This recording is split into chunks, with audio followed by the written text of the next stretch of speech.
Assalamualaikum warahmatullahi wabarakatuh. Halo teman-teman, perkenalkan nama saya Laisa Jidah Fatia Kurniadi dan rekan-rekan saya Fitri Susiana dan saya Mujian Lestari. Kami dari kontingen PMR Wira MA Marif NU 1 Kebasen akan menyampaikan seputar tentang transfusi darah dan donor darah. Nah, di sini saya belum paham betul tentang darah. Apa sih yang dimaksud dengan darah?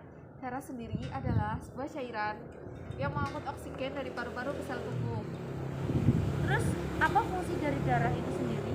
Ya, fungsi darah itu ada 3. Yang pertama, mengangkut oksigen dari paru-paru ke sel tubuh. Yang kedua, mengangkut karbon dioksida dari sel-sel tubuh ke paru-paru dan diteruskan untuk dikeluarkan. Yang terakhir, mengganti sel-sel yang rusak.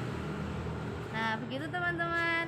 Terus kan saya sudah mengerti apa itu darah dan apa fungsi dari darah itu sendiri. Saya sekarang akan bertanya, apa sih yang dimaksud dengan donor darah? Ya, donor darah adalah kegiatan menyumbangkan darah untuk tujuan transfusi darah. Barusan saya mendengar kata transfusi darah. Apa sih transfusi darah itu? Transfusi darah sendiri adalah proses pemindahan darah dari orang yang sehat dan memenuhi persyaratan untuk orang yang membutuhkan darah, seperti orang yang mengalami kecelakaan dan orang yang sedang cuci darah. Nah, golongan darah terbagi menjadi 4, golongan darah A, golongan darah B, golongan darah AB, dan golongan darah O, yang masing-masing terdiri dari 2, yaitu resus positif dan resus negatif. Terus saya sering mendengar kata DDS dan DDP. Apa sih sebenarnya DDS dan DDP itu? Ya, DDS itu donor darah sukarela, adalah seseorang yang menyumbangkan darahnya secara sukarela tanpa mengetahui untuk siapa darahnya diberikan. Sedangkan DDP adalah donor darah pengganti, yaitu seseorang yang dimintai darah untuk menyumbangkan darahnya dan mengetahui untuk siapa darahnya diberikan. Terus kalau semisal saya atau teman-teman akan mendonorkan darah, apa sih syarat-syarat yang harus kita penuhi? Ya, syarat untuk donor darah itu ada 7. Yang pertama, laki-laki atau wanita berusia 18 sampai 60 tahun. Yang kedua, sehat jasmani dan rohani menurut pemeriksaan dokter. Yang ketiga, berat badan minimal 45 kg.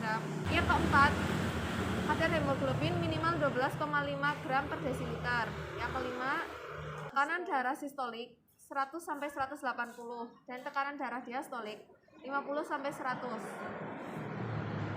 Yang keenam, tidak mempunyai penyakit yang beresiko tinggi seperti AIDS atau HIV, jantung, kejang, kencing manis, paru-paru, ginjal, atau penyakit kulit kronis lainnya.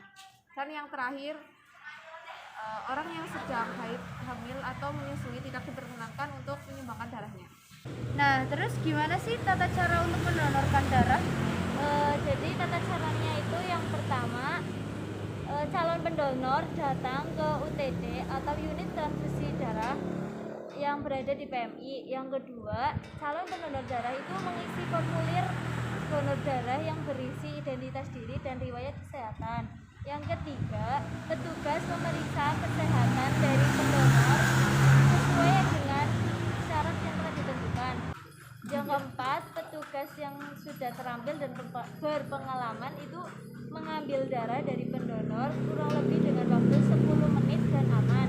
Yang kelima, kalau pendonor mendapatkan kartu identitas anggota donor darah yang dimana kartu tersebut itu sebagai bukti bahwa dirinya telah mendonorkan darahnya.